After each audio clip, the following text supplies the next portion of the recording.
Kerajinan Indonesia kita masih diberikan kesehatan sehingga kita bisa melaksanakan kegiatan hari ini, yaitu penyebaran pemahaman dan penerapan budaya positif dari calon guru penggerak nasional SDN 17 Tulungagung, yaitu Ibu Irayanti. Kepada yang terhormat Bapak Kepala Sekolah SDN 17 Tulungagung beserta Dewan Guru yang berbahagia, menindaklanjuti karena waktunya sudah siang, maka acara demi acara akan saya bahas. Yang pertama yaitu pembukaan, yang kedua SPG, yang ketiga inti dari diskusi pemahaman dan penerapan budaya positif, kemudian yang terakhir habis diskusi kesimpulan, yang terakhir penutup. Mengingat waktu yang sudah siang, maka untuk menambah semangat kita, maka kita akan melakukan ice breaking. Mari kita lakukan ice breaking ini dengan sukacita. Ikuti.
Terima kasih sebelumnya yang saya hormati Bapak Kepala Sekolah SDN 17 Gunung Agung. Yang saya hormati Bapak Ibu Dewan Guru SDN 17 Gunung Agung. Terima kasih untuk hari ini telah hadir di ruangan ini. Bersama-sama kita melakukan diskusi ya Bapak Ibu. Mohon maaf di sini saya tidak bermaksud untuk menggurui, namun pada kesempatan kali ini kita bersama-sama belajar dan berdiskusi. Nah, kali ini perkenalkan di sini saya merupakan calon guru penggerak. Ya, saya masih calon ya Bapak Ibu, belum menjadi guru penggerak. Nah, saya merupakan calon guru penggerak angkatan 11. Nah, di sini ada Ibu Titin Rahayu yang merupakan fasilitator saya, dan kemudian ada Ibu Veronisa Febrian, itu merupakan pengajar praktik saya yang terus mendampingi saya selama pendidikan guru penggerak. Dan di situ ada saya sendiri yang merupakan calon guru penggerak dari SDN 17 Gunung Agung. Sebelumnya saya juga mengucapkan terima kasih banyak kepada Bapak Ibu hari ini yang telah hadir di kesempatan siang hari ini.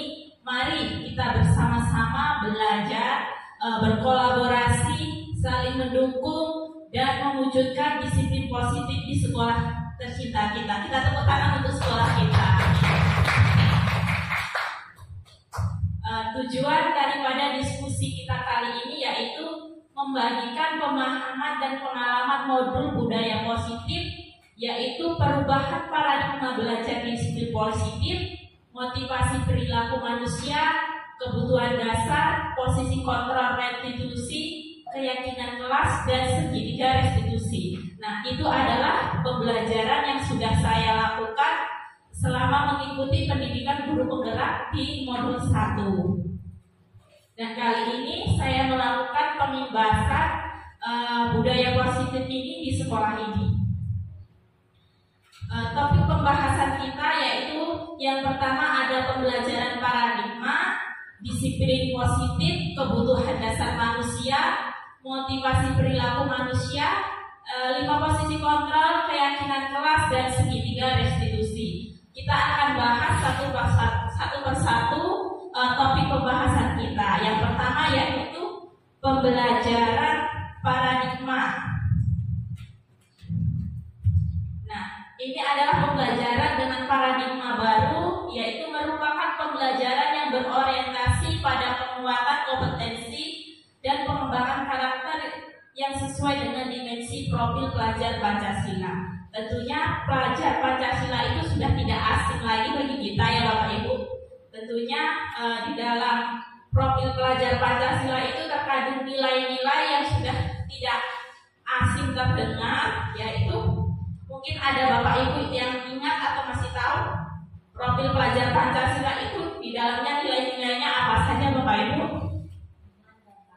Beriman dan bertakwa, iya, gotong royong,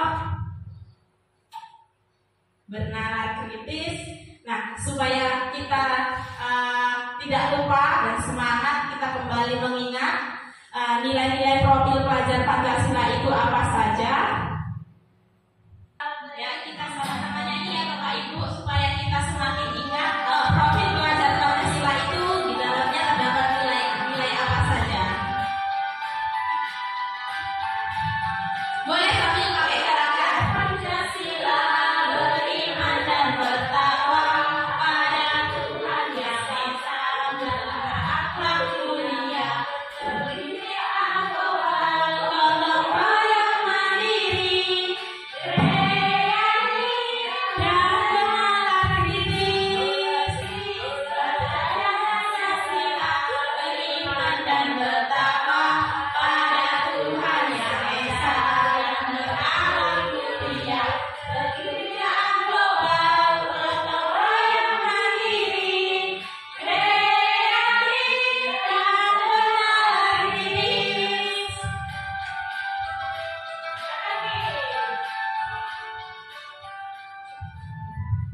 Nah, itu ya Bapak Ibu tadi nilai-nilai yang terkandung dalam dimensi profil pelajar Pancasila, yaitu berkebinekaan global, gotong royong, kreatif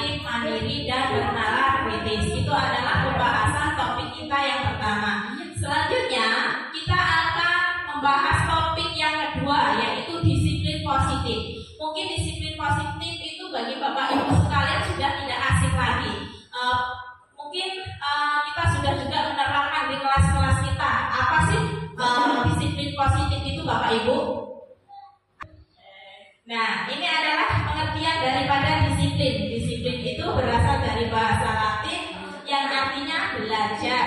Nah, disiplin diri mempelajari bagaimana cara kita mengontrol diri dan bagaimana menguasai diri untuk memilih tindakan yang mengacu pada nilai-nilai yang kita hargai. Nah, namun dalam budaya kita, makna kata disiplin itu telah berubah menjadi sesuatu yang dilakukan seseorang pada orang lain untuk mendapatkan kepatuhan. Nah, kecenderungan umum ini adalah menghubungkan kata disiplin dengan ketidaknyamanan, bukan dengan apa yang kita hargai atau pencapaian suatu tujuan mulia. Jadi tujuan daripada disiplin itu ya Bapak Ibu. Nah, ini ada pertanyaan pemantik. Nah, apakah hukuman itu dapat mendisiplinkan anak Bapak Ibu? Tidak semua. Tidak semua ya Bu. Ya, tergantung ya Pak. Kemudian yang kedua, memberi penghargaan dapat meningkatkan motivasi belajar anak. Benar atau salah Bapak Ibu? Tidak 100%. Tidak 100% juga ya Bapak Ibu. Benar sekali ya Bapak Ibu.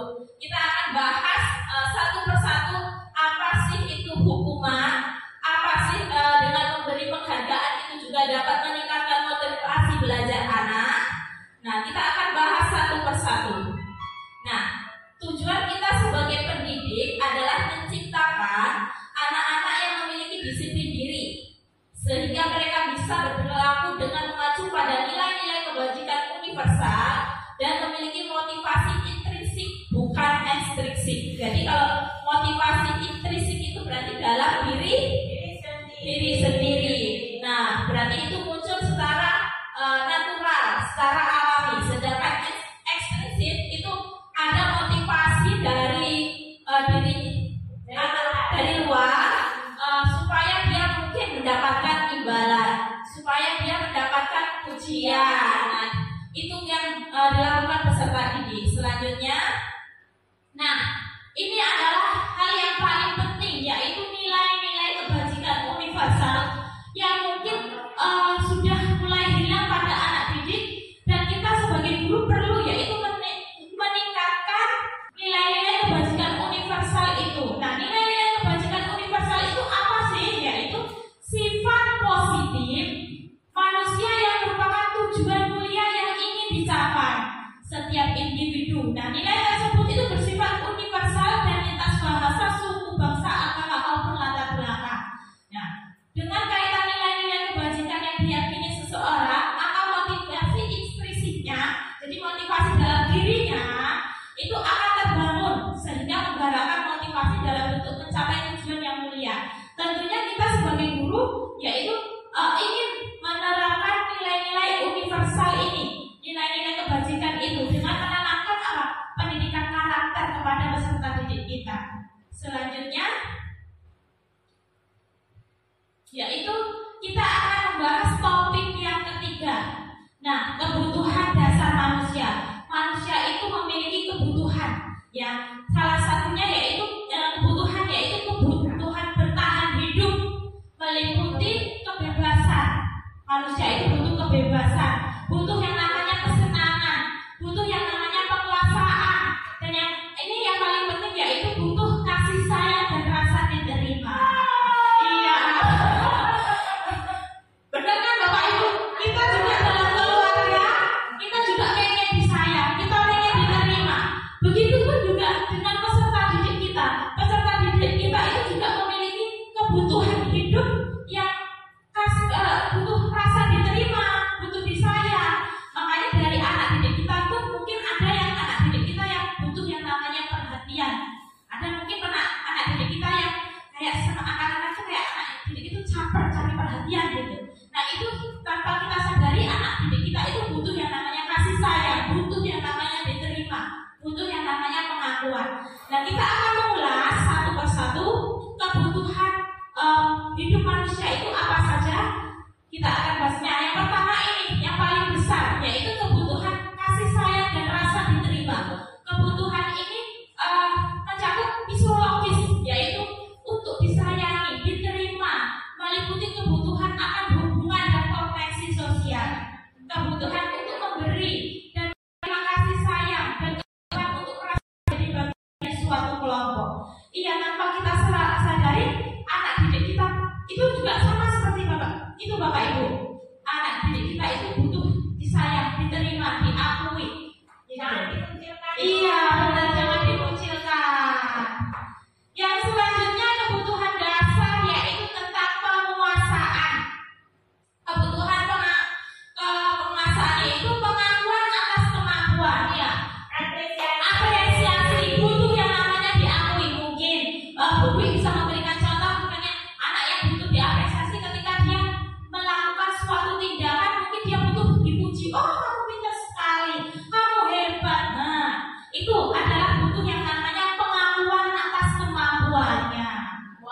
belum mencapai 100%. Iya, walaupun belum mencapai 100%, iya benar.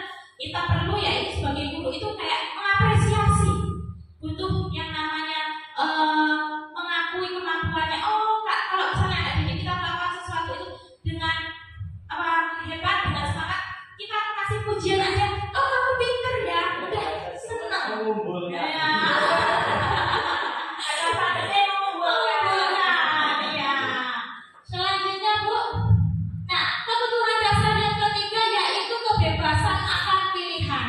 Kebutuhan untuk bebas adalah kebutuhan akan mandiri, otonomi, memiliki pilihan dan kemampuan mengendalikan arah hidup seseorang. Jadi peserta didik kita itu juga butuh yang namanya kebebasan. Dia nggak senang Bapak Ibu kalau misalnya dikekang, harus diatur-atur.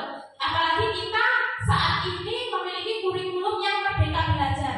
Kita sebagai guru hanya perlu memfasilitasi, mengawasi, mengarahkan, tetap dalam pantauan kita. Jadi kita tetap memberikan kebebasan kepada peserta didik kita sesuai dengan gaya belajar mereka, gaya belajar anak-anak didik kita. Nah, yang keempat yaitu kesenangan, kebutuhan manusia yang kesenangan, yaitu kebutuhan untuk merasa senang adalah kebutuhan untuk mencari kesenangan, bermain dan tertawa. Apalagi kita sebagai guru SD ya Bapak Ibu, kita ini belajarnya itu sambil bermain. Kadang kita nyanyi-nyanyi, kadang kita tepuk-tepuk. Nah, itulah guru SD. Jadi belajar sambil bermain. Nah, kita akan bersama-sama mencoba memenuhi kebutuhan dasar kita. Kalau anak-anak kecil belajarnya juga perlu dipenuhi kebutuhan dasarnya. Kita pun pada siang hari ini diskusi kita juga perlu untuk dipenuhi kebutuhan dasarnya. Kita akan bersama-sama breaking dulu supaya bersenang-senang, supaya kegiatan diskusi kita ini tidak monoton, tidak ngantuk ya Bapak Ibu. Ya, kita breaking terlebih dahulu.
yang kita sudah pelajari, yaitu motivasi yang mendasari perilaku peserta didik di sekolah, yaitu perilaku untuk mendapatkan imbalan atau penghargaan dari orang lain, yaitu Bapak Ibu ekstrinsik.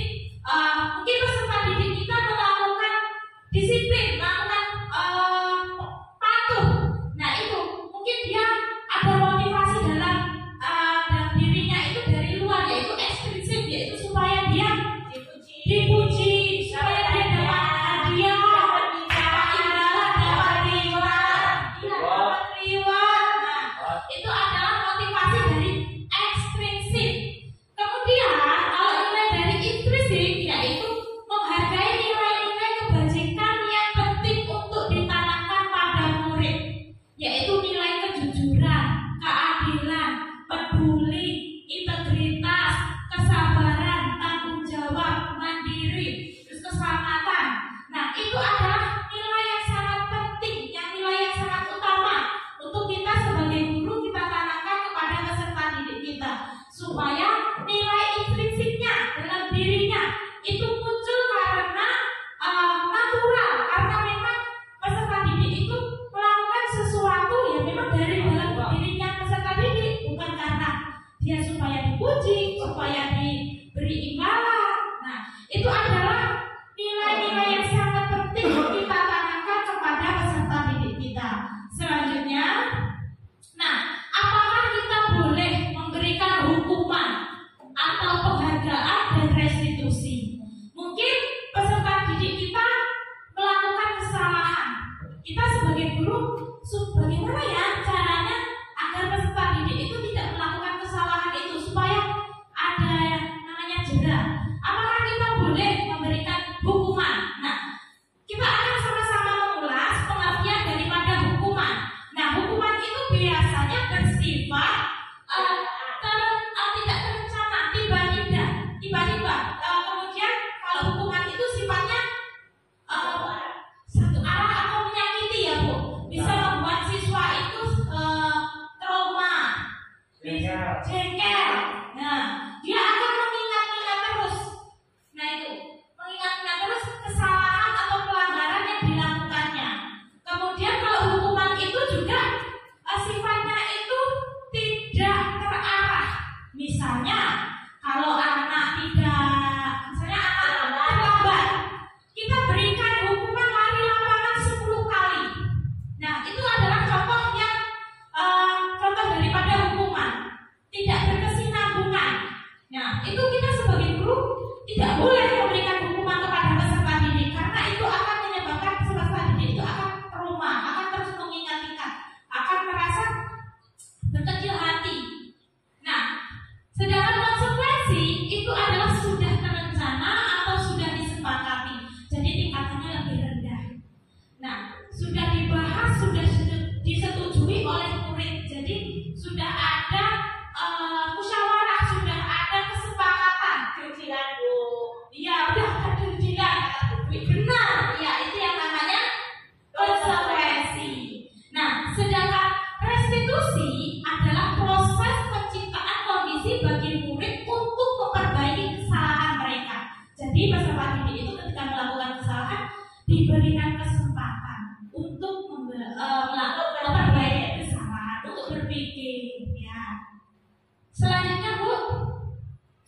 Nah, ini adalah identitas gagal daripada akibat kita memberikan hukuman. Nah, hukuman itu adalah sesuatu yang menyakitkan bagi peserta didik, tidak nyaman. Kemudian anak-anak tersakiti, perilakunya menjadi lebih agresif. Jadi anak itu bukan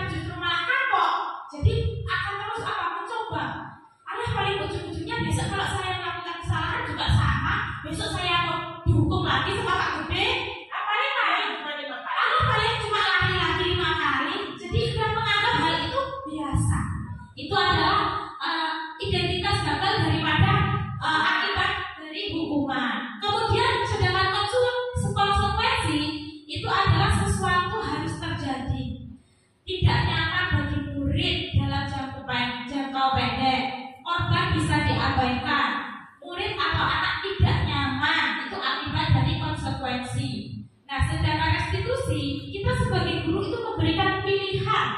Kemudian akan menguatkan murid itu dalam jangka waktu panjang, kemudian mendapatkan penguatan, kemudian masalah itu juga terpecahkan.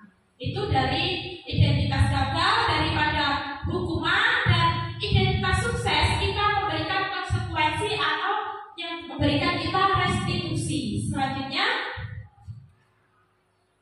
nah ini kalau tadi hukuman itu sifatnya negatif. Nah, misalnya contohnya gini, awas kalau kamu lakukan lagi, nanti bapak hukum lari lagi 10 kali, besok ditambah lagi 10 kali. Nah, itu sifatnya negatif. Sedangkan konsekuensi itu sifatnya netral. Nah, kalau positif yaitu kita memberikan restitusi, kita memberikan pilihan, memecahkan masalah kepada peserta didik. Selanjutnya,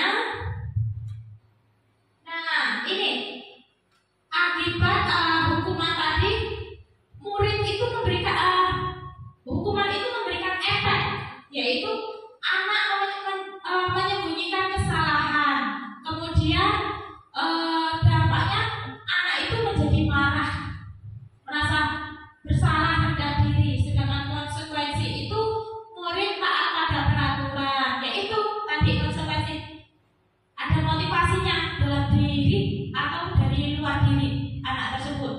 Mungkin saya melakukan disiplin, yaitu saya mau mendapatkan imbalan, saya mau mendapatkan ujian.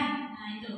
Kemudian sedangkan restitusi, kita sama-sama belajar untuk memecahkan masalah. Kita tanya dulu penyebabnya. Kenapa kamu nak berangkat sekolahnya terlambat? Kita diskusi, iya, cari akar masalahnya.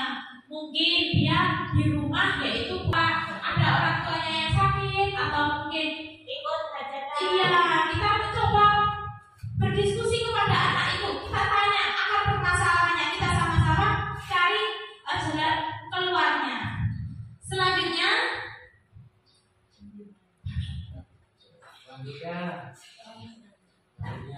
nah ini Bapak Ibu ada tindakan guru. Nah ini mencapai 100 kali itu termasuk hukuman atau konsekuensi Bapak Ibu? Hukuman.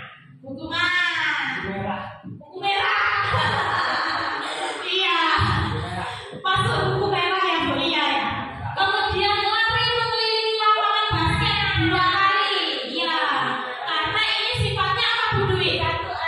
Satu arah, menyakiti fisik ya Bu. Kemudian murid diminta untuk push up 15 kali. Karena apa, tidak menggunakan masker ke sekolah. Itu hukuman juga, karena itu sifatnya menyakiti fisik. Nah ini mengganti kertas tugas teman yang telah dicoret-coret. Nah, itu bisa hukuman, bisa konsekuensi. Ya. Kan itu bisa satu arah dari budaya kamu harus. Iya. Konsekuensi. Iya. Sampai nanti. Iya. Betul. Selanjutnya yaitu membersihkan tumpuan air di meja tulis karena tersenggol pada saat belajar. Itu termasuk hukuman atau konsekuensi Pak B? Konsekuensi. Oke, selanjutnya Bu. Nah ini adalah tadi jawaban dari tadi ya. Nah, berarti dari sini, dari pemaparan saya, Bapak Ibu artinya memperhatikan, karena nanti bisa menjawab pertanyaannya dan pertanyaannya dari semua. Berarti mengerti Bapak Ibu. Selanjutnya, oke, selanjutnya Bapak. Nah, kita akan membahas topik yang kelima, yaitu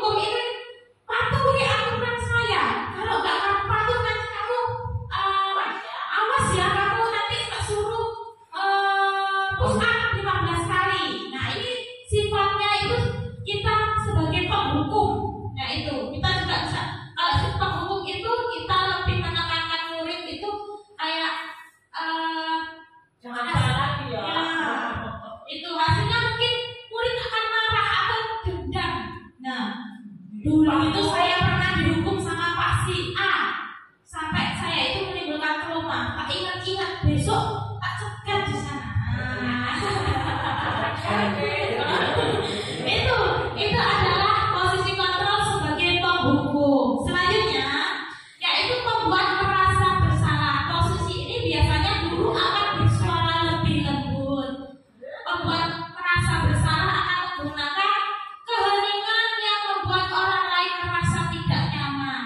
Misalnya ketika siswa melakukan kesalahan, kita bilangnya, ibu sangat kecewa sekali dengan kamu. Gimana coba kalau orang tua kamu tahu kalau kamu berbuat begini, pasti orang tua kamu juga akan merasa kecewa. Ibu sangat kecewa. Jadi gurunya itu kayak kelas.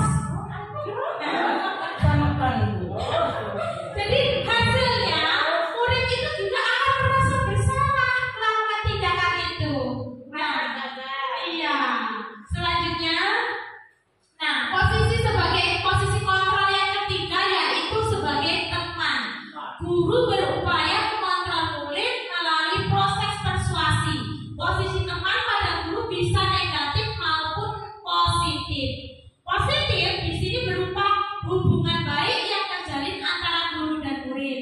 Guru di posisi teman menggunakan hubungan baik dan humor untuk mempengaruhi seseorang. Nah, ini guru yang humoris itu disebut sebagai guru. Posisi kontrolnya sebagai teman kepada peserta didik. Nah, ini contohnya ini. Ayo bantulah Bapak. Nah, misalnya demi apa? Gitu. Ayo ingat tidak bantuan Bapak selama ini. Jadi guru itu mengingat posisinya dia itu sebagai friend pada peserta didik. Nah, hal negatifnya itu bila sesuatu guru tersebut tidak membantu, maka murid akan kecewa dan berkata, saya pikir Bapak itu teman saya. Nah, itu posisinya guru sebagai friend atau teman. Nah, selanjutnya yaitu sebagai pemantau. Nah, ini pemantau itu berarti artinya itu kayak apa, Pak? Mantau, ngawasi. Nah, ngawasi. Nah, ini peraturan apa? Nah, apa yang telah kamu lakukan? Nah, sanksi atau konsekuensinya apa? Kita kembali mengingat-ingat. Guru di sini posisinya sebagai pemantau. Nah, hasilnya murid memahami konsekuensi yang harus dijalankan karena telah melanggar salah satu peraturan sekolah. Guru tidak menunjukkan suatu emosi yang berlebihan, menjadi marah atau membuat merasa bersalah. Jadi di sini dia sebagai pemantau. Itu posisi gurunya sebagai apa? Pemantau. Nah, dan yang terakhir yaitu posisi guru sebagai manajer. Nah, manajer ini adalah posisi di mana guru berbuat sesuatu bersama dengan murid, mempersilahkan murid mempertanggungjawabkan perilakunya, mendukung murid agar dapat menentukan solusi atau permasalahannya sendiri. Nah, contohnya ini. Jadi kamu terlambat kira-kira bagaimana Kak? Kamu akan memperbaiki masalah ini. Nah, ini adalah posisi manajer, posisi yang paling baik sebagai kita sebagai guru. Nah, pada posisi manajer itu kita tidak perlu marah, tidak perlu meninggikan suara, apalagi menunjuk jari. Biasanya kalau menunjuk jari itu yang terkenal. Kalau marah-marah itu dulu itu kalau kayak gitu kita kenalnya guru apa? Bu killer. Benar, iya, guru killer. Nah, pada fokus ini bukan untuk membahagiakan guru atau orang tua. Murid sudah mengetahui adanya suatu masalah dan suatu perlu terjadi. Nah, ini posisi yang paling baik itu adalah yaitu posisi sebagai manajer. Nah, dari sini kita sudah bagaimana Bapak Ibu bisa dimengerti atau bisa dipahami bersama diskusi kita? Bisa dipahami. Nah, mengenai penyebaran dan pemahaman budaya positif, mungkin juga sudah tidak asing lagi di kelas-kelas kita. Kita sudah menerapkan yaitu yang namanya keyakinan kelas atau kesepakatan kelas. Biasanya keyakinan atau kesepakatan kelas itu dibuat bersama-sama dengan peserta didik. Nah, topik-topik yang boleh dilakukan dan tidak boleh dilakukan serta kita memberikan konsekuensi tentunya juga berdasarkan kesepakatan peserta didik.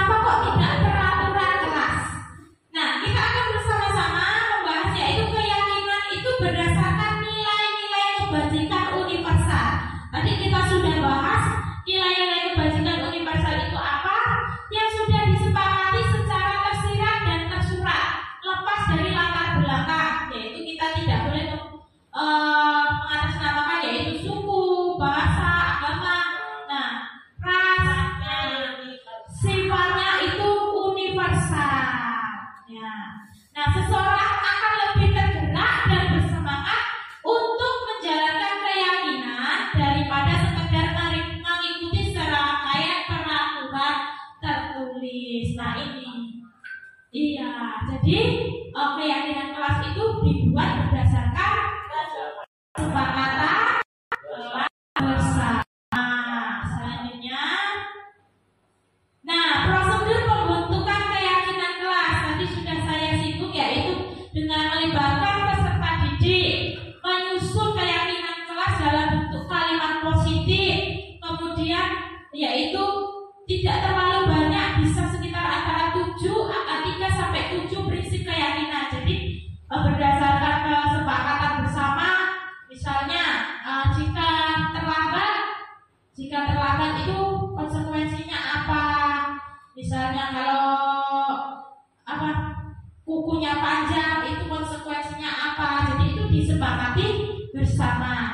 Keyakinan kelas selanjutnya bisa diletakkan di dinding tempat yang mudah dilihat semua warga sekolah. Jadi bila mana ada peserta didik yang melanggar kesepakatan kelas atau keyakinan kelas, bisa saling mengingatkan. Selanjutnya, nah, ini adalah contoh keyakinan kelas, yaitu kehadiran tepat waktu, mungkin ada disiplin dalam pembelajaran. Nah, ini adalah contoh keyakinan kelas. Selanjutnya, nah, yang terakhir itu kita akan membahas, yaitu posisi kontrol restitusi. Nah, apa sih pengertian daripada topik posisi kontrol restitusi itu?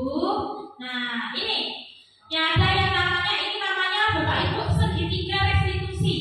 Jadi dalam segitiga restitusi itu ada yang namanya menstabilisasi identitas, memvalidasi tindakan yang salah, menanyakan keyakinan.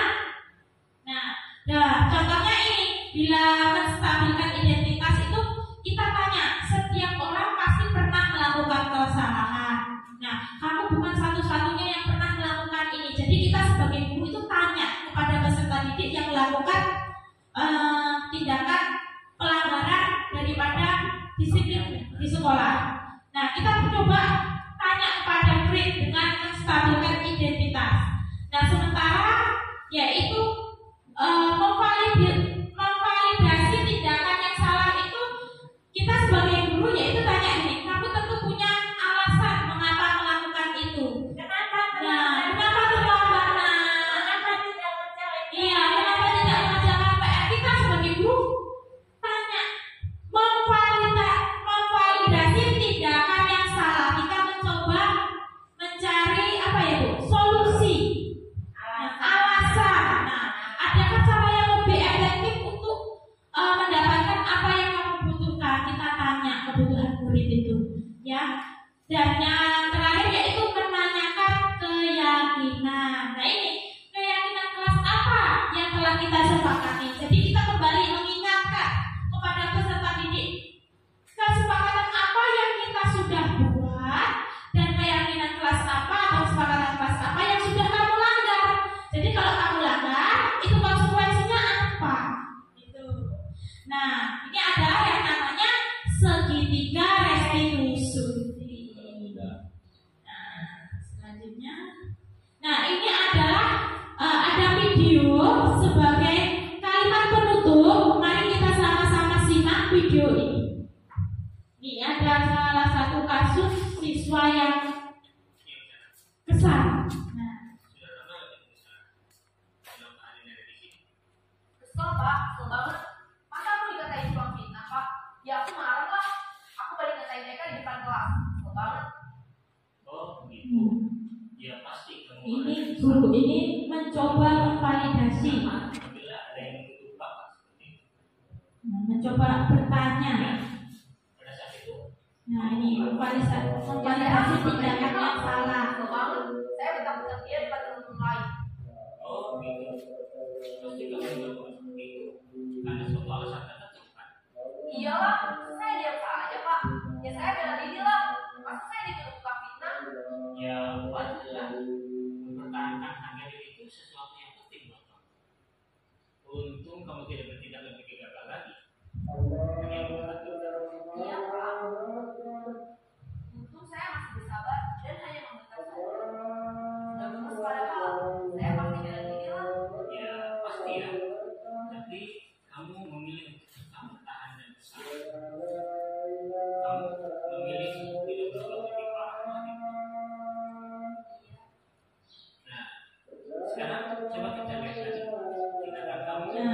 bapak gurunya mencoba menanyakan keyakinan kelas apa yang sudah dibuat dan sudah didapat.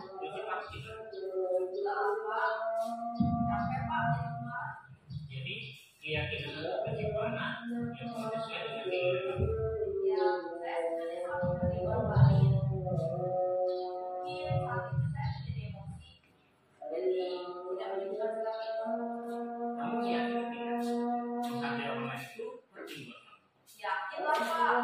Iya, setuju. Kita harus tahu gimana. Namun ada juga keyakinan yang kita sepakati yang kita jalankan. Tidak kita sedang marah. Ya, saya bisa lebih proaktif, mulai dengan diri sendiri. Saya bisa jadi lebih sabar, Kira-kira kamu bersedia memperbaiki masalah ini tidak? sedia pak. Kalau kamu memperbaiki masalah ini, kamu akan menjadi orang seperti apa? Saya menjadi orang yang bertanggung jawab kali ya pak. Udah senantiasa proaktif. Iya, menurut kamu bagaimana rasanya menjadi orang seperti itu? Ya nyaman lah, bangga bisa bersabar dan menahan diri. Baiklah kalau begitu. Yuk kita pikirkan bagaimana memperbaiki masalah ini. Nah, itu adalah contoh dari video segitiga restitusi. Mungkin dari Bapak Ibu bisa menyimpulkan daripada video itu posisi kontrol atau sebuah pelanggaran yang sudah dilakukan siswa tersebut, sehingga guru itu mencoba memvalidasi, menanyakan keyakinan, kemudian stabilkan identitas. Kalau ada masalah seperti itu, kita sebagai dewan guru harus berperan sebagai yang utama, stabilkan identitas. Jadi kita mau nggak mau tanya dulu apa, bagaimana, terus alasannya apa, terus diberikan keyakinan mana yang belum tercapai, terus apalagi yang mau diinginkan. Ujung-ujungnya kan nanti kembali lagi ke nilai awal. Begitu. Ya, terima kasih Bu Dwi. Kita sama-sama kasih tepuk wong keren untuk Bu Dwi. Tepuk wong keren untuk Bu Dwi.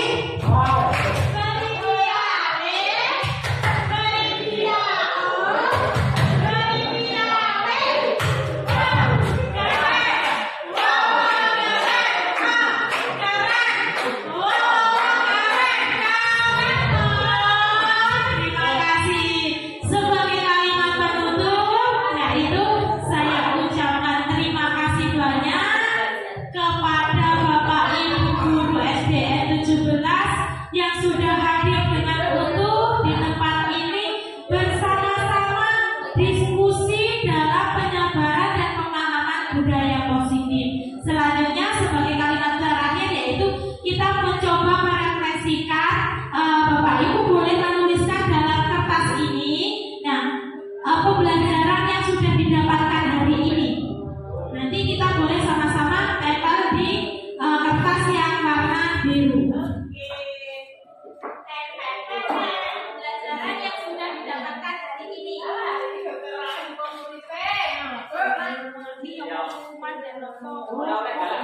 Boleh menghukum. Hukuman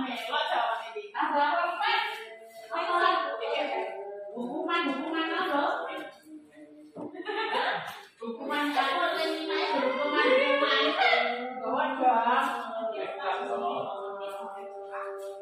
Bukan. Tidak boleh marah. Kenapa tak boleh dikopi lagi? Tidak boleh marah.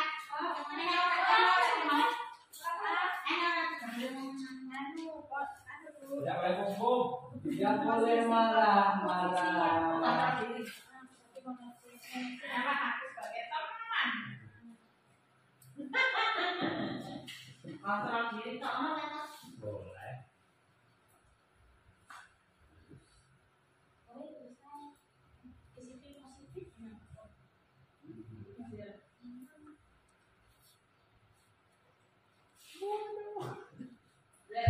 Nah, silakan Bapak Ibu tuliskan pembelajaran apa yang sudah didapatkan hari ini. Kalau sudah, boleh ditempelkan pada karton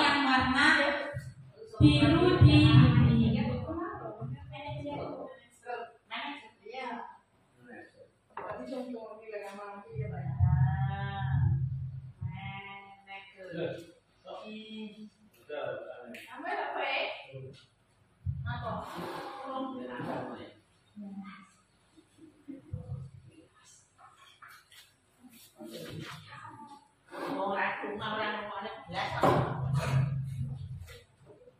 Ya Bu, boleh ditempelkan di dinding.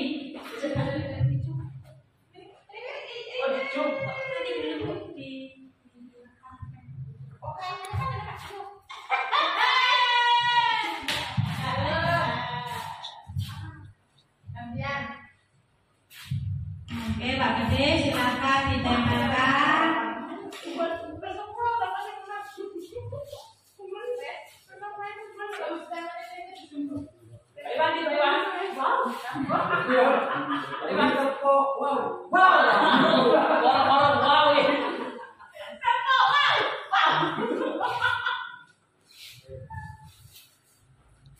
Saya coba bacakan sedikit, yaitu pembelajaran yang sudah didapatkan, yaitu mengerti tentang disiplin positif.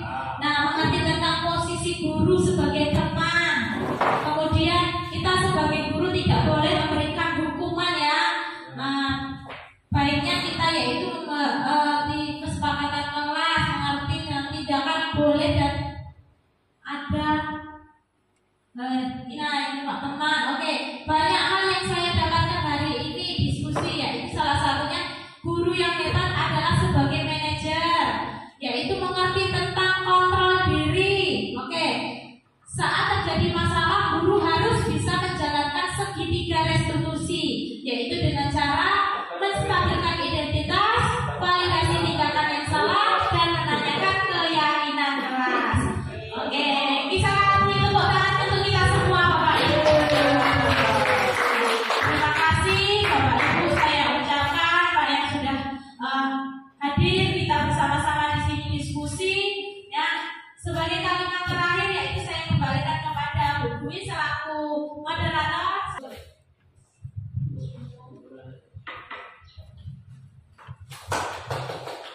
Terima kasih guru-guru hebat SDN 17 Gunung Agung. Apresiasi untuk kita semua. Hasil diskusi hari ini sangat luar biasa sekali. Semoga kita Dewan Guru SDN 17 Gunung Agung ini menjadi guru yang hebat, bisa mencerdaskan anak-anak bangsa kita, kelak menjadi penerus bangsa kita. Sama 10-15 tahun yang akan datang kita bukan siapa-siapa, tapi penentu kebijakan adalah anak-anak kita.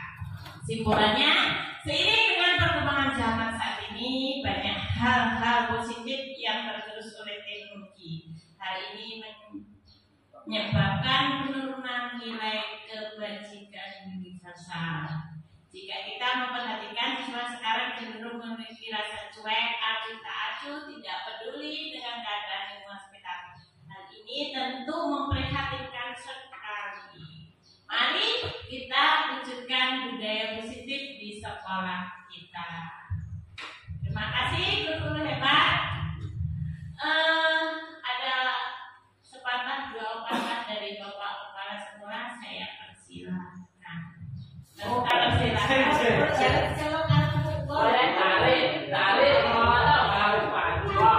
Ya, baik Bapak Ibu guru. Tadi sudah diberi penjelasan atau paparan dari guru penggerak kita yaitu Bu Ira. Dari sini kita sudah bisa mengambil sisi positif yang selama ini masih kita lakukan ini masih era yang lalu ya. Jadi setelah kita melihat tadi mungkin sudah kebayang di benak kita, oh ternyata yang kita lakukan selama ini bukan salah sih, maksudnya kurang tepat atau kurang pas dan gitu. Daripada untuk merespon anak didik kita. Jadi banyak hal, banyak cara yang bisa kita lakukan. Sebenarnya materi ini hanya sebagai contoh yang dipaparkan dari Bu Ira tadi. Lebih banyak lagi contoh itu nanti mungkin setelah kita banyak mengikuti apa yang namanya ya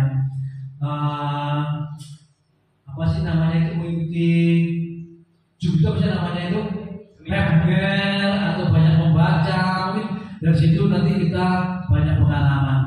Saya akui kebanyakan kita ini ya Pak Bu ya masih menggunakan era lama dan gitu. Dan mau nggak mau kita ini harus dituntut untuk mengikuti era yang baru. Ini salah satu untuk mendorong peserta didik kita untuk banyak atau merespon positif daripada pembelajaran di sekolah, khususnya di sekolah kita. Itu saja yang bisa saya sampaikan. Kurang lebihnya mohon maaf. Dan saya kira wassalamualaikum warahmatullahi wabarakatuh. Terima kasih sekali untuk Bapak Kepala Sekolah kita yang energik dan luar biasa ini. Sesi terakhir sebelum saya tutup, kita melakukan foto bersama sebagai kenang-kenangan dokumentasi. Mari Bapak Ibu.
Assalamualaikum warahmatullahi wabarakatuh.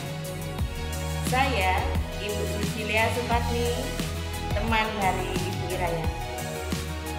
Saya memberikan motivasi kepada Ibu Irayanti terkait budaya positif yang telah diterapkan dengan membuat keyakinan atau kesepakatan. Saya sebagai teman jika ingin menerapkan keyakinan atau kesepakatan kelas yang Ibu Irayanti buat, sehingga dapat meningkatkan motivasi belajarmu dan mereka merasa bertanggung jawab untuk menjaga kelas mereka tetap aman. Sukses selalu Ibu Irayanti. Semangat. Wassalamualaikum warahmatullahi wabarakatuh. Assalamualaikum